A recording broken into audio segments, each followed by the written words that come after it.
Welcome to the Lifestyle CEO, a community designed for women looking to take their life into their own hands and redefine what success looks like for them. I'm Katie, a clinical psychologist and couples therapist. I'm passionate about connecting you with the tools you need to create the life and relationship you want. And I'm Christina, a marketing and business expert who has built her life around giving herself and those around her the ability to choose what their lifestyle looks like for them. Together, we have created the podcast for women just like us who are looking to redefine what success looks like for them and enjoy a lifestyle that they love. Hi. Hi. Sorry, that was a really weird hi. We're feeling extra high today. We're feeling very high. Oh my goodness. How are you? I'm good. How are you? Really good, thank you. Yeah, it's been a good week back in Bali, feeling much more organized and on top of my life again. And just, do you know what it's really brought to my attention is the importance of like carving out time for self-care. Like, Yes. I think that in England, especially, maybe, I don't know why, but I just obviously was all over the place with my routine and I just completely gave up any sort of self-care routine unless I could like really rush it or kind of, it was very reactive, I guess. So important to be proactive, isn't it, with self-care? Like, I think it's one of those things that we can wait till we're like super stressed and overwhelmed, but being proactive is so important.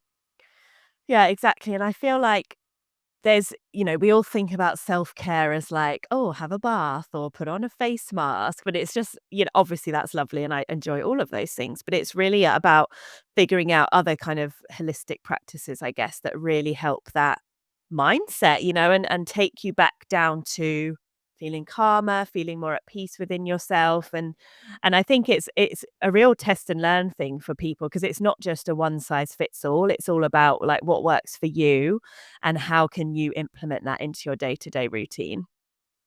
Absolutely. I think I love when you're talking about that holistic wellness because I think that we can get so focused on just one aspect of self-care and fail to recognize that self-care is about like our health and our well-being, but it's also about our relationships and it's also about our business and how we work in our business and how we take care of ourselves. Excited to talk Yeah. about that today.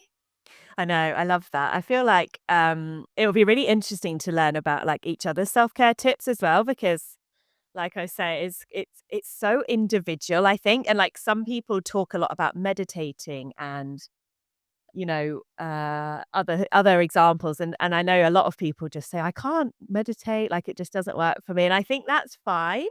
And like I was thinking about the fact that on Instagram we get or any social media, we get so overwhelmed with all of these different practices we should be implementing into our day to day. And you kind of like maybe forget the reason that you're doing these things because if they're not working for you, then it's like that's not really the purpose of self-care. It's a bit like redundant then. So I It feel like is. it's nice to be inspired by others, but really Mm. taking time to like figure out what does actually work for you. Absolutely. And I think also thinking about like that changes over time, doesn't it? And also thinking about like those different areas is really key because I think sometimes you're right when we think about self-care, we can think about massages and full Mm. disclosure, that is definitely part of my self-care routine because I True. love a massage. I'm obsessed. But that's not the be all and end all. And that's not what everyone needs. That's just me and my own personal thing. And it is a bit of a mindfulness activity for me. But it is about kind of checking in with yourself and seeing, a little bit of what am I missing? What do I need to in order to, whether that be happy, whether it be feeling well, whether it be feeling good in your relationship, whether it be feeling good in your business. But it's so individual. And I agree. Like, I think that we can get overwhelmed by looking at others' self care routines and think, okay, I've got to get up at 6 a.m. I've got to go to the gym. I've got to eat this type of food. I've got to do a journal. I've got to relax. I've got to Mm. meditate. Mm. This whole list of things that we have to adopt. And that can just make us more stressed out. Exactly. It just becomes completely redundant and beside the point, essentially, doesn't it? Hmm. And I think that, I mean, I'm sure everyone knows things that they do to feel good, but sometimes those things can actually be like, you know, sitting in front of the TV or spending some time scrolling, which actually Yes. is potentially not the greatest use of your self-care time. Like I certainly know for me, if I, get into a TikTok scroll hole or even like watch a bit too much TV, like it can really affect my mental state. I don't know if I'm just more sensitive to content. Don't know. But that's definitely a thing. Like, even if like music can really heavily affect you, you just are more sensitive to stuff. So, like, I cannot watch bad, like, scary films or sad films because it really messes with my mental state. Um, and I just think it's really understanding that about yourself, like maybe not sitting for half an hour in front of the TV at the end of the day. And so, like, for me, one of the things I've adopted this year is I've started building Lego. Oh, I remember that. I love that. That is such a mindful practice because you're so present Right? and it's intricate. I love it. Yeah. Yeah, so for Christmas, I actually got, like, a proper, like, adult Lego set, like a lovely Japanese garden set, and it takes, like every day I can work on it if I have, some time that I need to really, like, wind down or whatever. And I think Mhm. it's stuff like that, like, think outside the box a bit, like, would any other 33-year-old woman admit to doing Lego? I don't know, but here. Of course. There's nothing wrong with Lego. It's amazing. Yeah, it's not. I love that you highlight the stuff about TV though, because I think also TV can be okay. Like I think when social media, TV, of course, when we're talking about in extreme, as you said, if we're watching hours on end, it can start to affect our Mm, mental health and can be really unhealthy. But also sometimes we do need to shut off and that is okay. Like sometimes our brains like I actually just need to shut off and we're not like, in a numb a bit. space. Yeah, Mm. we're not in a space where we can get into a meditative state because we are a bit switched on. So maybe that is our transition to then being able to relax, which is okay. Um, and I know, when you're talking about TV and the shows that you watch, when I'm doing therapy, I can't watch anything heavy. So when I used to have the practice and was doing therapy, 5 days a week, I just couldn't, I didn't want to watch anything real, even Mm-mm. fake real. I wanted to watch Mm. like Andy would make fun of me because I'd watch like teen shows. I remember you saying this. I think it's Shows so made for true. teenagers that are just, and life's all happy and great and like it's all good. And, that's what I needed sometimes at the end of the day. It was like a 30-minute Yeah. kind of like just disconnect from some of the harsh realities of life and just live in this little bubble for 30 minutes where, families were blissfully happy and kids went to school, they all got along Yeah, I because love it that. was, I just need a little bit of an escape from reality just to then do something else that might help me. Yeah, and I totally agree with that. Like, I was talking to my sister about it yesterday because obviously for me in Bali, I work in the evenings and sometimes I just cannot go from being on a meeting till 11 p.m. to getting into bed and reading a book. Like, I need at least Yeah. 10 minutes of just numbing my brain a bit, scrolling through stupid content. And I guess that's where I'm very mindful about the content I have on my social media channels, just because obviously you can end up with some pretty horrific stuff or just Mm. not great stuff. So I've really tried to, unfollow stuff which doesn't resonate or makes me feel some sort of way. And then exactly like with the TV, just picking something that's just not going to cause any sort of cortisol spike, I guess, in my brain, and just yeah, enjoying it a bit. And I think that's it. It's, we've got all these amazing technology tools at our fingertips, which can do good and bad. And it's just being mindful about how we utilize that. When you said too before about mindfulness, I think there's a lot of misunderstandings about what mindfulness and meditation is and looks like. So, obviously, meditation is being more in that meditative state, but mindfulness can be playing your Lego or, sorry, do Mm. you call it playing Like, or is it, or am I just like, am I just kind of made I your, like calling it play. Like, that is okay, cool good, because it good, is good. play, but It I is would want to say play. building, but it is Okay, play. And I building like your that. Lego. I like play because it's more fun, right? I Um, agree. but I think that that's what mindfulness is. Mindfulness is being present. So if it for you really struggle to kind of switch off that overthinking, then going straight into something like meditation will be really difficult. Hmm. Meditation takes a lot of practice. It's a skill that you need to develop over time. So in my experience, a lot of people will say to me, I can't meditate. And it's the first time they've tried or the second time or the third time. Well, of course, like you have to kind of train your brain to get into that meditative state. But mindfulness, on the other hand, is about just you can just do those things that help you to be more present that then may lead to being in a more meditative state. So Mm. whether that be Lego, whether that be coloring, painting, even reading to a certain degree, like doing those activities that just help slow your brain down, refocus you to the present moment are really healthy and really important.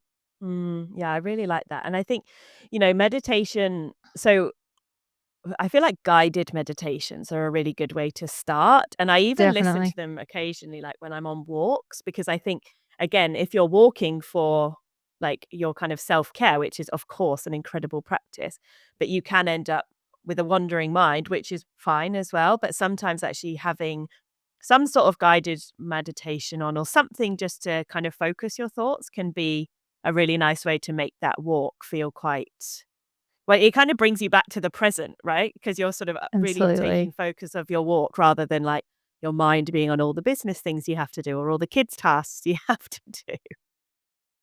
Absolutely. And I think that at the start, we all need that guided meditation, don't we? Because it is about giving you something to focus on first Mm, rather than just trying to expect your mind to completely switch off when you haven't learned how to do that, you don't have the skill. Or sometimes even too when you are just in a more stressed state, like it's really hard to switch off so quickly. for sure. So let's look at it from, like, the different aspects of our life. So from, like, a business perspective, how would you think we can, like, introduce a bit more self-care in that regard? Mm. You know, last week when we were talking about that scheduling of meetings and like Mm, adding that extra 15 minutes, I think can be such a simple and great way to start taking care of yourself in your work. Because I think quite often we think about self care, we think about activities that we need to do. So we think about like doing yoga or doing this activity. mm, But self-care is also about, like, taking care of ourselves in the day-to-day moments and structuring some of those opportunities to have some downtime into our day. So last week when we were talking about that 15 minutes, I love that we're talking about, maybe spending 5 minutes just kind of wrapping up from the meeting and jotting down any tasks or any takeaways, actions that you need to do. And then actually having 10 minutes for yourself just to mm. whether it be sit there and drink a glass of water or just sit there and be or take a little walk. And I know I used to do that because, therapy is obviously very much like slot hour to hour. I Yeah. would you would find me in my therapy room laying on the floor, you know, quite often doing a stretch in between. Or sometimes I would just literally lay on the floor and breathe, like fall flat on the Wow. floor, just lay on the floor and just take a moment to ground Mm, myself and, mm. transition into the next person that was coming through the door. Yeah, because I guess in therapy as well, you're taking on a lot of other people's energy, like, in that room, it's sort of like obviously, as you said, it can be quite, I guess, tough conversations you're having, and actually and then to go straight into another person would just be so overwhelming for your nervous system. Yeah, so it is taking that time just to transition, I think, is really important. Mm, But the funny thing is actually, like, for me, find therapy is something that actually keeps me really present because when I'm in a session, I'm not thinking about anything else. mm. I don't have to attend to anything else. I'm fully focused on the person in front of me. And that's all, that's my whole world in that moment is just being present in that moment with that person. So I actually think it helped me to become more present in my life. Yeah, I was gonna say that's amazing because I think a lot of times people who work on the laptop or, in an office, you do tend to be jumping around tasks quite a lot because it's just there, or you see a notification pop up, you'll jump and look at that email or whatever it may be. But actually, you're right. In therapy, you can't be on a laptop, obviously. You're literally fully focused. And I think that's actually a really interesting skill that we need to learn how to implement into like other roles, I think, and just to be able to be fully present on the task at hand, which is definitely something I struggle with a lot because I'm just sort of like, want to get everything done. Like, how can I do this the most efficiently? Um, so yeah, I really like that idea actually. And it is, it's about turning notifications off and not having your phone in the room and probably wearing headphones while you're working, all of these amazing things. Mm. And again, that's sort of a version of self-care where you're just sort of protecting that peace in your brain to give you some focus, right? And I think that's definitely something I'm going to work on this year, is just trying to be fully present and focused at the task at hand. I think that's so important because you're actually giving yourself time to you're not overstimulating yourself and you're giving yourself time to regulate. And just that thing of kind of like blocking out the noise, like literally with your Mm, headphones or, yeah. having those set times to work on key tasks and not allowing yourself to kind of check the phone. Like I think that's part of the issue in today's society is that we are expected to be on our phones all the time. All the time. And Yeah. I'm notoriously bad with my phone. Sorry. No. I am though, because I literally am not a person that is on my phone all the time. I But think that's and part I of love like that. doing therapy. I never had my phone. Um, and all my emergency stuff would just be redirected to Andy because I'm not going to be picking up a phone in a session if something happens with the kids. Someone needs to come in and get me out. So Mm, I think and I think that's also a bit of my personality. Like I just want to be in the moment with someone or I just want to be doing something. I don't want to be like responding and jumping off into mm, different directions, but, there's a balance in that. I probably need to get better with my phone, but I think, that idea of not having to, just turning your notifications off. So, yeah, have set times, even if it is you're in a role where you have to regularly check mm. communication, just have, the first 5 minutes of the hour that you do that, and then you go back into your focus mode. Yeah.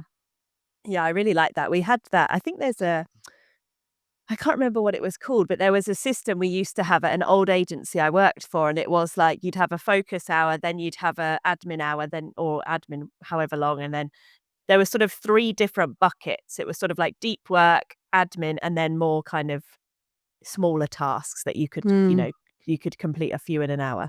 And we used to literally color block our calendar for these things, but the whole agency was kind of taking shifts. So someone could always be replying to clients while someone else was doing deep work.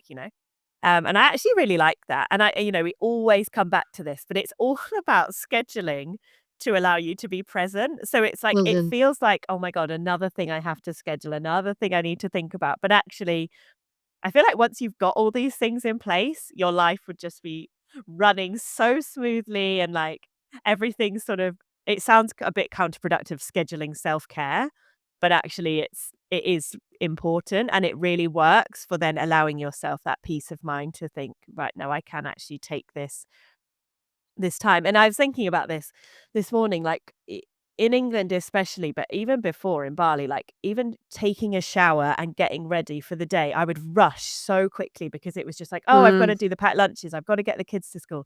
Doesn't matter what I look like. And then you're kind of setting your whole day up to fail because you're just like, you don't really feel that proud. You don't really feel that kind of great about yourself.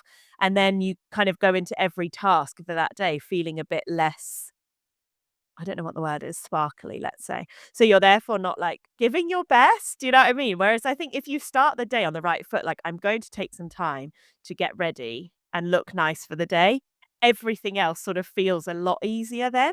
And I think especially as women, potentially as mothers, we kind of think, oh, that's not that important. So I'll let myself go in that regard. I love that you called it sparkly. Can we just circle back to that?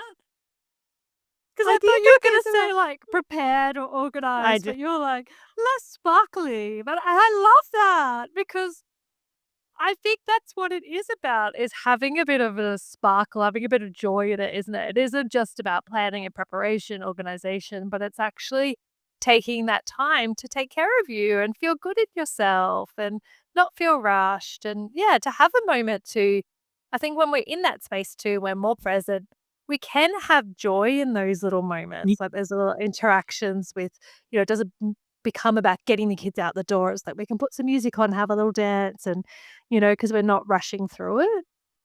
I love that. And I think that is such a good thing to reflect on is like the joy in it. Because I think sometimes when we enjoy something, we think we're being selfish. And Mm. actually, for some reason, we think we should put that on the back burner to meet everyone else's needs. But actually, I mean, it might mean that you have to get up a bit earlier or whatever. So you have that time to get yourself ready. But I also think it's like not apologizing that you want to look nice or put some time into your appearance or just shower. Um, but, Definitely I just think shower. it but I hate the fact that I feel like I'm always rushing. So I'm Mm, really taking time now to think, what am I rushing for? Because most of the time I don't actually need to rush. I'm just rushing because we feel like we need to complete all these tasks so quickly. But actually taking, a bit of a longer shower to just really enjoy and be in the moment, or take some time to put on a little bit of makeup or brush your hair or whatever it may be. And I think in hot weather, this is actually harder, ironically, because you just think, oh my God, I have, like, what is the point in doing my hair? Because it will just end up being like curly or like, frizzy and sweaty in no time. But I just think it does make a little bit of difference to how you start your day. totally. It's interesting that rushing concept because I think that's such a societal issue, isn't it? That we're just so go, go, go. And I think especially with, as women with kids, you can get so caught in that trap of like, come on, hurry up, let's go. Okay, eat the breakfast, get in the car, pack the bags, let's go, let's go, let's go. And it's the whole time is like rush, rush, rush, rush, rush. Yeah. And I actually remember when we, sort of in the transition moving to Bali, and my daughter sort of saying to me, like, Mom, why do we have to hurry? Why do we always have to hurry for everything? And I was like, oh, it was such a light bulb moment of just Yes. realizing how I had programmed that into her that, like, whenever we're leaving the house, we've got to rush, rush, rush. And, in Bali, it really I really shifted that mentality around actually, we don't need to rush. We can just get ready and leave. Mm. Mm. And then, if that does mean that you're a couple of minutes late, so be it. It doesn't really Yeah. matter. But I think that we get so caught in this idea of like we have to just be as productive and as efficient every step of the process of life. Mm. I was thinking about that today as well, actually, because I do agree. Like, I know I'm a hyper obsessive, like, organizer, but I actually don't really want to pass that trait on to my children. And I agree, like, that comes with this state of like always being in a hurry. And I just like, why are we rushing? Like, why would I want my children to feel stressed and rushed all the time? So I'm really trying. I mean, again, obviously, there is certain things that you have to be like, on time for, so there are gonna be occasions if you wake up late or whatever. But most of the time, you can just take the extra 5 minutes just to sort of do everything calmly, because in the end, actually, you probably end up doing things a bit more efficiently anyway. Like, I swear children know when you're in a rush, so they deliberately slow everything down. Mhm. And I noticed this at bedtime, which obviously there's no end point to apart from the fact you really want your children to go to bed or to sleep. But I found that I was always sort of rushing through like, okay, bath time, brush teeth, get into bed, read a story, done, done, done, done. And actually, recently, I've really taken the time to just lie with them for like an hour after they go to bed and just chat to them about their day. And like the conversations we've had have just been incredible. And fine, they might be going to bed a bit later, but really, like that time is so special. And like, okay, sometimes I have to rush off to do a meeting or whatever, but if I don't have that, then I really just wanna spend that time with the children, because you don't get many moments like that really with them during the day. I had a real realization like that too, actually, when I was, just taking Chloe to the shops the other day, and just realized how the conversations that you have in those moments when you have the one-on-one time and you have time just to chat and just to be present in the moment, and the questions they ask and the things that they bring up, which when we're in such a rush state, we just don't have those opportunities for them to Mm. for them to think and for them to ask and for them to connect with us. It's so important. And, It did when you make Oh, sorry. no, you go. I was just thinking of one of the conversations Logan tried to have with me last night about how the earth was made by the gods, and it was like 9 o'clock, and I was like, "No, we're not gonna do that conversation right now." We've been I was having a like, lot of "Oh." God conversation too, actually. I think it's Bali because It we learn is. they learn a lot about, for our community, they learn a lot about all of the different religions, which I Mm. love, and Yeah, I love everything that. is celebrated. So there is just this kind of real figuring it out kind of perspective around culture and religion and all the things. So there's so many questions about that, which is, yeah, Mm. really enjoyable to be able to unpack with them, Yeah. Yeah. Not at 9 o'clock at but night, not at though. 9 o'clock at night. And you know what you were saying before about like the rushing, I was just thinking, Andy and I had a conversation recently about even when you are time poor, because let's be realistic, like a lot of us, people listening are time poor. They are in a bit of a rush. They're trying to get from, home to drop off to work, whatever it may be. And so I fully appreciate that sometimes there isn't that time to take the opportunities that we're talking about, but that you can shift the way that you interact in those moments. So we were talking about just reflecting on our own parenting around, rather than saying to them, we've got to go. It's just like, just communicate what they need to do next. So it's, Hmm. can you go get dressed, or can you this? Because just saying to them, hey, we need to rush, we need to go, go, go. Yeah, it's not helpful.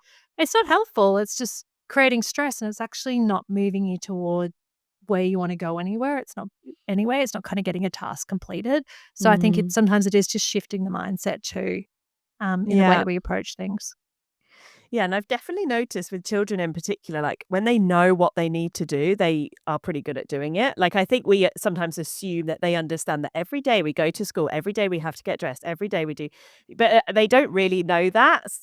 Well, they might obviously start learning it, but I think so. For me, I started laying out the clothes for them because Logan, especially, really likes getting himself dressed in the morning.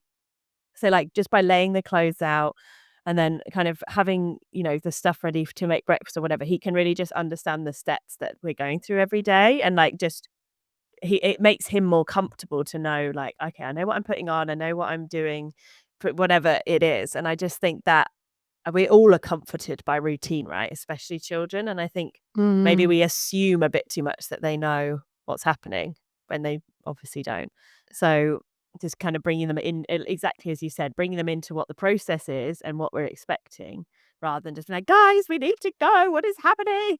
And remembering they need moments for self-care too. Yeah. We all need Yeah. self-care. We all need those moments to take care of ourselves. It's been such a great discussion talking about self-care, and it really has been nice to kind of reflect for myself on the areas that I need to prioritize, and really remembering that self-care is not just about doing those nice things like massages or going away for weekends, but it is in the everyday moments, in taking care of our well-being, our health, and making those business decisions and those work decisions to carve out the time in the way that we plan, the way that we prioritize, the way that we interact in our work or our workplace is so important in terms of taking care of ourselves.